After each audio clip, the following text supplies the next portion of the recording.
شبہ النبی لیس شبیہا لعلی۔ امام احمد بن حنبل نے یہ جو روایت نقل کی ہے، اس کا مطلب ہے کہ حضرت فاطمہ الزہرا رضی اللہ تعالیٰ عنہ پیار سے، محبت سے، الفت سے امام حسن مجتبی رضی اللہ تعالیٰ عنہ کو اوپر اچھالتی تھی، جس طرح ہم پیار سے بچوں کو اچھالتے ہیں، بچوں کے ساتھ کھیلتے ہیں، لاڈ کرتے ہیں، پیار کرتے ہیں، محبت کرتے ہیں۔ سیدہ فاطمہ الزہرا رضی اللہ تعالیٰ عنہ امام حسن رضی اللہ تعالیٰ عنہ کو اس طرح اچھالتی تھی اور فرماتی تھی کہ میرے ماں باپ تجھ پہ فدا۔ یہ حسن یعنی امام حسن رضی اللہ تعالیٰ عنہ کے حوالے سے فرماتی تھی، یہ تو بالکل نبی علیہ السلام کی مشابہت ہے، بالکل نبی علیہ السلام کی تصویر ہے، یہ علی المرتضیٰ رضی اللہ تعالیٰ عنہ سے مشابہت نہیں رکھتے۔ حضرت ابو ہریرہ رضی اللہ تعالیٰ عنہ بیان فرماتے ہیں، فما رأیت الحسن الا دامعت عینی، کہتے ہیں میں جب بھی امام حسن مجتبی رضی اللہ تعالیٰ عنہ کی زیارت کرتا ہوں، میری آنکھوں سے خود بخود یہ آنسوں کی نہریں یہ بہنا یہ شروع ہو جاتی ہیں۔ حضرت سیدنا ابن عباس رضی اللہ تعالیٰ عنہ فرماتے ہیں کہ ایک مرتبہ نبی علیہ السلام نے امام حسن مجتبی رضی اللہ تعالیٰ عنہ کو اپنے کندھے پر سوار کیا ہوا تھا۔ دیکھنے والے نے دیکھ کر کہا کہ نعم المرکب رکبت یا غلام، اے بیٹے تیری سواری کتنی اچھی ہے، یعنی تو جس کے اوپر سوار ہے وہ کتنا پیارا ہے۔ تو نبی علیہ السلام نے فرمایا نعم الراکب ہوا، اے سوال کرنے والے، اے کہنے والے، دیکھو نا سوار بھی کتنا پیارا ہے، یعنی اگر میرے کندھے پر حسن سوار ہے تو میں پیارا ہوں تو میرا نواسہ بھی کتنا پیارا ہے۔ حضرت سیدنا ابو ہریرہ رضی اللہ تعالیٰ عنہ بیان کرتے ہیں کہ ایک مرتبہ نبی علیہ السلام حضرت فاطمہ الزہرا رضی اللہ تعالیٰ عنہ ان کے گھر تشریف لے گئے تو پوچھا کیا یہاں ننھا ہے، یعنی چھوٹا بچہ ہے؟ ہمارا گمان تھا کہ ان کی والدہ نے انہیں غسل کرانے اور ہار پہنانے کے لیے روک رکھا ہے۔ تھوڑی دیر گزری کہ حضرت حسن رضی اللہ تعالیٰ عنہ دوڑتے ہوئے تشریف لائے، نبی علیہ السلام کے گلے میں وہ باہیں ڈالی جس طرح گلے ملتے، نبی علیہ السلام نے ان کے گلے میں باہیں ڈال لی، یعنی نبی علیہ السلام امام حسن سے گلے مل رہے ہیں رضی اللہ تعالیٰ عنہ، اور امام حسن رضی اللہ تعالیٰ عنہ نبی علیہ السلام سے گلے مل رہے ہیں۔ تو نبی علیہ السلام نے اس وقت یہ دعا فرمائی، اللہم انی احبہ فاحبہ واحبب من یحبہ، اے اللہ میں حسن سے محبت کرتا ہوں، تو بھی اس سے محبت فرما اور اس سے محبت کرنے والوں سے بھی تو محبت فرما۔ حضرت سیدنا مقدام بن معدی کرب رضی اللہ تعالیٰ عنہ روایت کرتے ہیں کہ نبی علیہ السلام نے فرمایا الحسن منی والحسین من علی، یہ محبت کا انداز دیکھیں، نبی علیہ السلام نے فرمایا حسن مجھ سے ہیں اور حسین علی سے ہیں۔ اب امام ذہبی رحمۃ اللہ تعالی نے اس کی سند کو قوی قرار دیے۔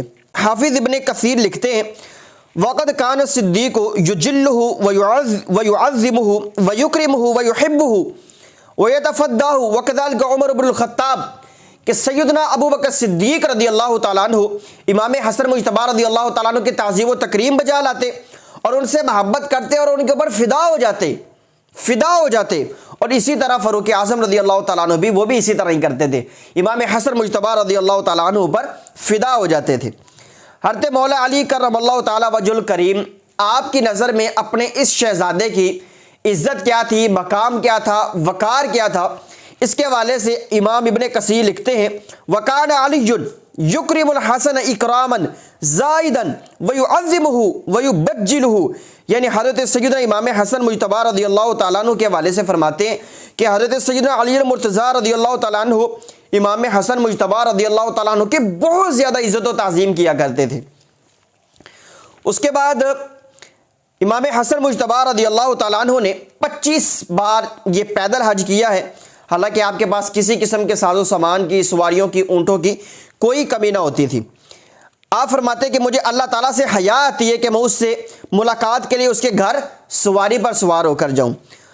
روزانہ سونے سے پہلے آپ سورہ کہف کی تلاوت کیا کرتے۔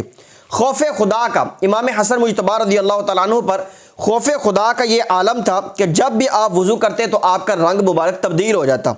جب آپ سے اس کی وجہ پوچھی گئی کہ امام آپ فرمائیں کہ آپ کا رنگ مبارک تبدیل کیوں ہو جاتا ہے، تو آپ نے فرمایا حق علی من اراد ان يدخل علی ذی العرش ان يتغیر لونہ، کہتے ہیں کہ جو شخص مالک عرش اللہ رب العزت کے بارگاہ میں پیش ہونے کا ارادہ کرے اس کا تو پھر حال اللہ کے خوف سے یہ ہو جانا چاہیے، یعنی اس کی تو یہ کیفیت ہونی چاہیے کہ جب اس کو پتہ ہے کہ میں نے اللہ وحدہ لا شریک کے بارگاہ میں کھڑے ہونا ہے تو اس کے اوپر تو پھر خوف خدا کی یہ کیفیت طاری ہونا یہ لازمی بات ہے۔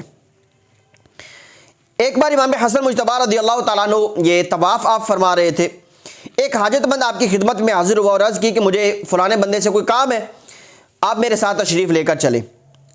آپ نے طواف چھوڑا اور اس بندے کے ساتھ چل دیے، بندے کے ساتھ چلے گئے۔ اس پر ایک حسد کرنے والا، آج بھی بعض ناسبی ہمارے معاشرے میں موجود ہیں، اہل بیت کرام سے ان کو کوئی خاص قسم کا بغض ہے۔ ایک حسد کرنے والا اس نے حسد کیا تو آپ نے فرمایا کہ میں طواف ترک کر کے اس شخص کے ساتھ اس لیے گیا ہوں کہ مجھے تو اپنے پیارے نانا جان صلی اللہ تعالی علیہ وسلم کی ایک حدیث مبارکہ یاد آ گئی تھی۔ وہ حدیث مبارکہ کیا تھی؟ فرمایا من ذهب فی حاجت اخیہ المسلم فقضیت حاجتہ کتبت لہ حجۃ وعمرۃ وان لم تقض لہ کتبت لہ عمرۃ۔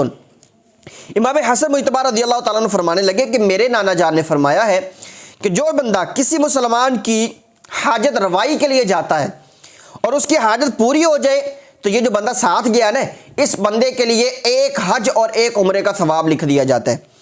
اور اگر بالفرض اگر اس کی حاجت نہ پوری ہو سکے جس بندے کے ساتھ یہ جانے والا مسلمان بندہ گیا ہے، تو نبی علیہ السلام نے فرمایا پھر بھی کوئی نقصان نہیں ہے، پھر بھی اس بندے کو ایک عمرے کا ثواب مل جائے گا۔ تو امام حسن رضی اللہ تعالیٰ عنہ نے فرمایا کہ میں نے حج اور عمرہ دونوں کا ثواب حاصل کر لیا ہے، یعنی میں اس کے ساتھ گیا ہوں تو اس کی حاجت پوری ہو گئی ہے، تو مجھے ایک حج کا بھی ثواب مل گیا ہے اور ایک عمرے کا بھی ثواب مل گیا ہے۔ فرمایا رہا طواف، فرمایا طواف تو پھر میں بھی کر سکتا ہوں۔ اس کے بعد آپ نے وہ طواف کر لیا۔ آپ انتہائی تحمل اور بردباری کے مالک تھے، بہت زیادہ اللہ رب العزت نے آپ کو حلم اور حوصلہ، تحمل اور بردباری عطا فرمائی تھی۔ ایک مرتبہ مروان جو گورنر تھا وہ آپ سے جھگڑنے لگا، سخت قسم کی اس نے باتیں کی۔ امام حسن مجتبی رضی اللہ تعالیٰ عنہ کے تحمل اور حوصلے پہ قربان جائیں، آپ نے اس سے کسی قسم کی کوئی لڑائی جھگڑا نہیں کیا، کسی قسم کی کوئی بحث نہیں کی مروان سے۔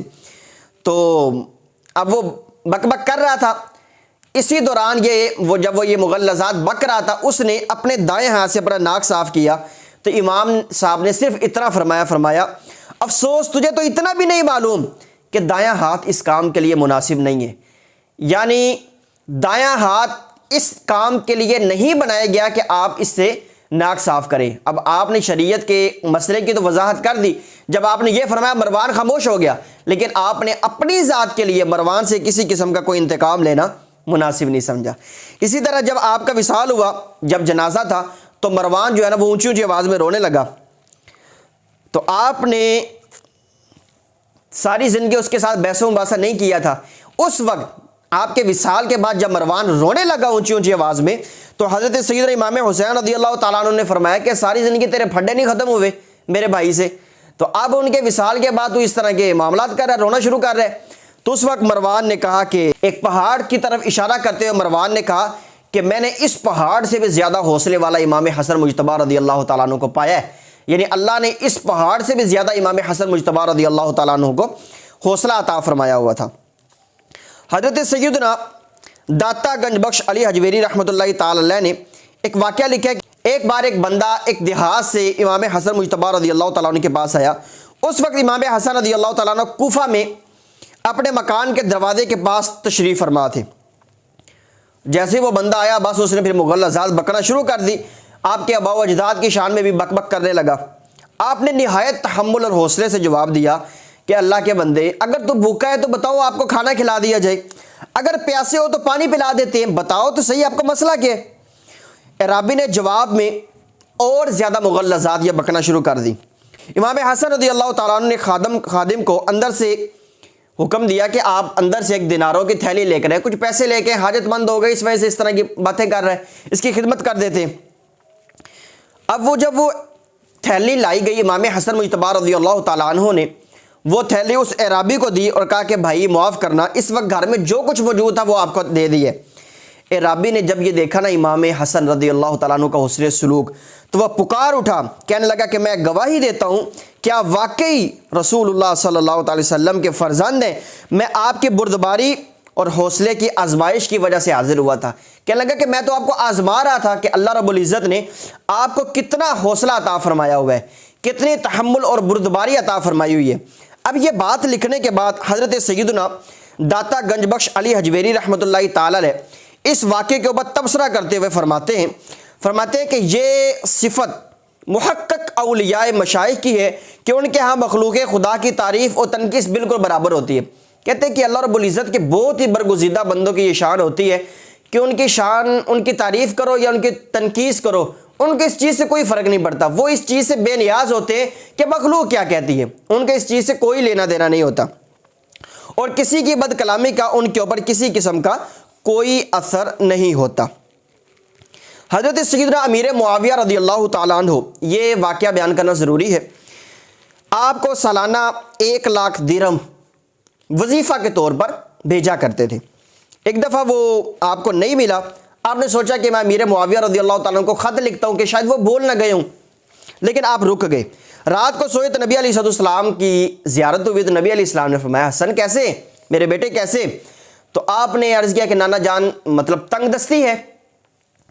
تو نبی علیہ السلام نے فرمایا کہ تو نے اپنے ہی جیسی مخلوق سے مدد مانگنے کے لیے خط لکھنے کا ارادہ کیا تھا، تمہیں بارگاہ الہی سے مانگنا چاہیے تھا، یہ دعا پڑھا کرو۔ اب نبی علیہ السلام نے یہ دعا امام حسن مجتبی رضی اللہ تعالی عنہ کو یہ ارشاد فرمائیے کہ آپ یہ دعا مانگیں۔ وہ دعا کون سی ہے، اس کا حوالہ میں عرض کر دیتا ہوں۔ سب سے پہلے امام جلال الدین سیوطی رحمۃ اللہ تعالی نے تاریخ الخلفاء کے اندر اس کو لکھا ہے، میر محمد کتب خانہ کراچی، صفحہ نمبر 193۔ دعا ہے اللہم اقذف فی قلبی رجاءک واقطع رجائی عمن سواک حتی لا ارجو احدا غیرک اللہم وما ضعفت عنہ قوتی وقصر عنہ عملی ولم تنتہی الیہ رغبتی ولم تبلغہ مسئلتی ولم یجری علی لسانی مما آتیت احدا من الاولین والآخرین من الیقین فخصنی بہ یا رب العالمین۔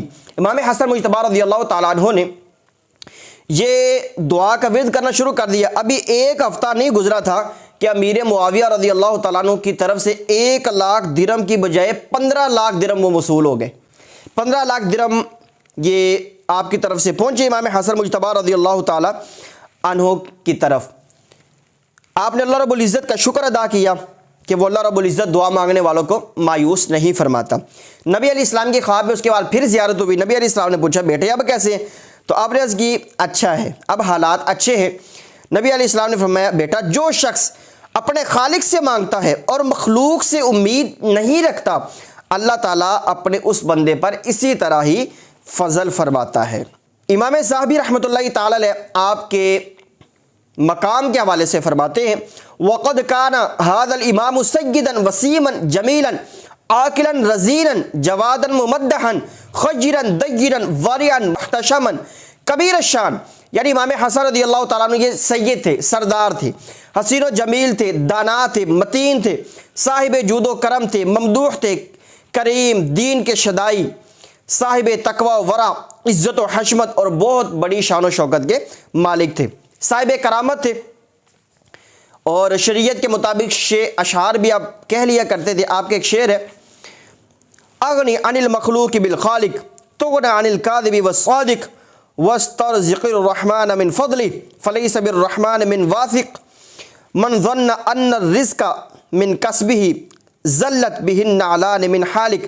اچھا اس کے آخر میں وہ کھینچنے والا بھی معاملہ ہے، یعنی بالخالقی والصادقی من فضلہ من واثقی، میں نے وف کی صورت میں ان تمام اشعار کو پڑھا ہے۔ آپ کے جو ملفوظات ہیں انتہائی علم و حکمت کے موتی تھے۔ آپ فرماتے تھے، کچھ ملفوظات 2-3 میں آپ کے سامنے پیش کر دیتا ہوں۔ لا ادب لمن لا عقل لہ، جس بندے میں عقل نہیں ہے اس بندے کے اندر ادب نہیں ہے۔ دوسرا آپ کا فرمان ہے لا مودۃ لمن لا ہمت لہ، جس بندے میں ہمت نہیں ہے اس بندے میں کوئی محبت نہیں ہے۔ لا حیاء لمن لا دین لہ، جس بندے کا دین نہیں ہے اس بندے کے اندر پھر کوئی کسی قسم کی شرم و حیا موجود نہیں ہے۔ پھر فرماتے ہیں رأس العقل معاشرۃ الناس بالجمیل، لوگوں سے اچھا سلوک کرنا یہ بہترین عقل مندی ہے۔ ایک ملفوظ یہ ہے بالعقل تدرک الداران جمیعا ومن حرم العقل حرمہما جمیعا، یعنی عقل کے ساتھ دنیا اور آخرت یہ دونوں حاصل کی جا سکتی ہیں۔ جو بندہ عقل سے محروم رہا وہ دنیا سے بھی جائے گا، وہ بندہ آخرت سے بھی جائے گا۔ امام حسن مجتبی رضی اللہ تعالیٰ عنہ 40 دن بیمار رہے۔ 40 دن بیمار رہنے کے بعد 5 ربیع الاول 49 ہجری یا 50 ہجری کو امام حسن مجتبی رضی اللہ تعالیٰ عنہ کو شہید کر دیا گیا۔ آپ کو زہر دیا گیا تھا بوقت وصال، جس وقت آخری لمحات تھے۔ امام حسین رضی اللہ تعالیٰ عنہ نے آپ سے پوچھا کہ بھائی جان آپ بتائیں آپ کو کس کے اوپر شک ہے کہ آپ کو کس نے زہر دیا ہے؟ امام حسن رضی اللہ تعالیٰ نے فرمایا میرے بھائی کہ آپ اس کو قتل کر دیں گے؟ امام حسین رضی اللہ تعالیٰ نے فرمایا بالکل۔ تو آپ نے فرمایا کہ جس بندے کے بارے میں میرا گمان ہے کہ اس نے مجھے زہر دیا ہے، اگر تو اسی نے زہر دیا ہے تو پھر اللہ تعالیٰ ہی اس کو عذاب دے گا، اور اگر اس نے نہیں دیا تو پھر میں یہ کبھی بھی نہیں چاہوں گا کہ میری وجہ سے کسی ناحق بندے کا خون بہا دیا جائے۔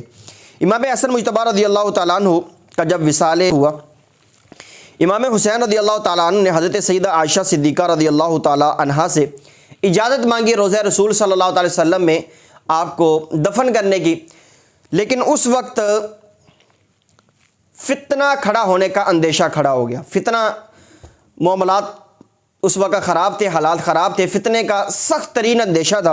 امام حسن مجتبی رضی اللہ تعالیٰ عنہ کی آرزو تھی کہ آپ کو روضہ رسول صلی اللہ تعالی وسلم کے اندر دفن کیا جائے۔ امام حسن رضی اللہ تعالیٰ نے سیدہ عائشہ صدیقہ رضی اللہ تعالیٰ عنہا سے اجازت لے رکھی تھی کہ میرے وصال کے بعد مجھے آپ کے حجرے میں دفن کیا جائے، اور امام حسین رضی اللہ تعالیٰ کو وصیت فرمائی کہ وصال کے بعد سیدہ عائشہ صدیقہ رضی اللہ تعالیٰ عنہا سے دوبارہ اجازت لے لینا۔ ہاں، اگر لوگوں کے اندر فتنہ کھڑا ہونے کا اندیشہ ہو تو پھر روضہ رسول صلی اللہ علیہ وسلم کے اندر یعنی حجر عائشہ کے اندر میری تدفین کے حوالے سے کسی قسم کا کوئی اصرار نہ کرنا۔ جب آپ کا وصال ہوا تو امام حسین رضی اللہ تعالیٰ عنہ نے حضرت سیدہ عائشہ صدیقہ رضی اللہ تعالیٰ عنہ سے تدفین کے حوالے سے دوبارہ اجازت مانگی، تو آپ نے اجازت دے دی، مگر اس وقت یہ بدبخت مروان جو تھا یہ رکاوٹ بن گیا، جس کی وجہ سے آپ کو جنت البقیع کے اندر سیدہ فاطمہ الزہرا رضی اللہ تعالیٰ عنہ آپ کے پہلو میں دفن کیا گیا۔ آپ کے جنازے کے اندر جنازہ پڑھنے والے خوش نصیبوں کا عالم یہ تھا کہ لو طرحت عبرۃ ما وقعت علی انسان۔ اب یہ جنازے کی کیفیت ہے کہ امام حسن مجتبی رضی اللہ تعالیٰ عنہ کے جنازے کے اندر اس قدر افراد کی کثرت تھی، اس قدر زیادہ افراد تھے۔ تاریخ دمشق الکبیر جلد نمبر 14 صفحہ نمبر 118، الاصابہ فی تمییز الصحابہ جلد نمبر 1 صفحہ نمبر 330، یہاں سے یہ حوالہ ہے لو طرحت عبرۃ ما وقعت علی انسان۔ اگر کوئی سوئی بھی اوپر سے زمین کی طرف نیچے پھینکی جائے نا تو وہ زمین پر نہیں گرے گی، وہ کسی نہ کسی بندے کے اوپر ہی گرے گی۔ یعنی افراد کی کثرت کا یہ عالم تھا، اتنے زیادہ افراد جنازے کے اندر شریک تھے۔ اللہ رب العزت کی آپ پر رحمت ہو اور آپ کے صدقے ہم گناہ گاروں کی بے حساب مغفرت ہو۔ یہ کچھ چیزیں ہم نے آپ کے سامنے بیان کی ہیں۔ اللہ رب العزت اہل بیت کرام کی جو شان ہے، جو عظمت ہے، جو مقام ہے، اس کو صحیح معنوں میں سمجھنے کی توفیق عطا فرمائے۔ اللہ رب العزت اس سلسلے کو قائم و دائم رکھے، اہل بیت کرام کے انوار و تجلیات سے اور فیوز و برکات سے ہم گناہ گاروں کو مستفید فرمائے، آمین بجاہ النبی الامین۔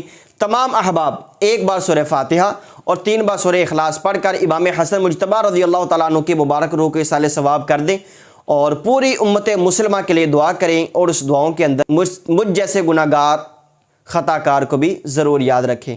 اللہ رب العزت دین اسلام کی تعلیمات کو سمجھنے کی توفیق عطا فرمائے، آمین بجاہ النبی الامین۔ وآخر دعوانا ان الحمد للہ رب العالمین۔